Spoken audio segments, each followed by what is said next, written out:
വിശേഷം സുഖല്ലേ? ആ സുഖം.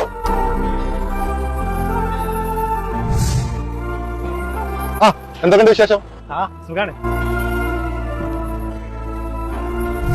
ചായ കുടിക്കണോ? വേണ്ട, ഞാൻ ഇപ്പൊ കുടിച്ചിട്ടു. ശരി എന്നാ ഓക്കെ.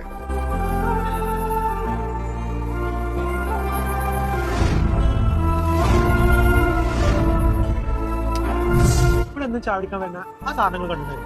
ഒരാഴ്ചയായിട്ട് കാണില്ല. ഇവിടെ എത്ര ആൾക്കാർ സ്ഥിരം ചാടിക്കാൻ വേണ്ടി കാക്കാം. നല്ല ആ സാധനം നോക്കിയിരിക്കില്ലല്ലോ നമ്മളെ പണി. എന്താ ചായക്കടലിൽ അന്വേഷിച്ചു എന്ന് പറഞ്ഞിരുന്നല്ലോ? ഞാൻ ഇവിടെ വേസ്റ്റ് വെക്കുന്ന ആളാണ്. ഇന്ന ആരും അങ്ങനെ അന്വേഷിക്കലും എന്റെ വിശേഷം അന്വേഷിക്കലൊന്നുമില്ല. പെട്ടെന്ന് ഒരാൾ വന്നിട്ട് എന്നോട് ഇങ്ങനെ അന്വേഷണമൊക്കെ ചോദിച്ചപ്പോൾ ആരൊക്കെ ഉണ്ടോ പോലെ തോന്നി. ഒരാഴ്ചയായിട്ട് അത് ഇല്ലാതായപ്പോൾ അത് നഷ്ടപ്പെട്ടു എന്ന് തോന്നി. ഞാൻ ഒരാഴ്ചയായിട്ട് നല്ല പനിയായിരുന്നു, ഓഫീസിൽ പോയിരുന്നില്ല, ലീവ് എടുത്തിരിക്കുന്നു. നമുക്കൊരു ചായ കുടിക്കാം. കച്ചറ പറക്കുന്ന ജോലി, വലിയ ജോലി, ചെറിയ ജോലി ഒന്നും എല്ലാ ജോലിക്കും അതിനനുസരിച്ച്. ഞാൻ ഒരാഴ്ച പനി പിടിച്ച് കിടന്നപ്പോഴേ ഒപ്പമുള്ളവരിൽ ഒരാൾ പോലും എന്റെ സുഖം അന്വേഷിച്ചിട്ടില്ല.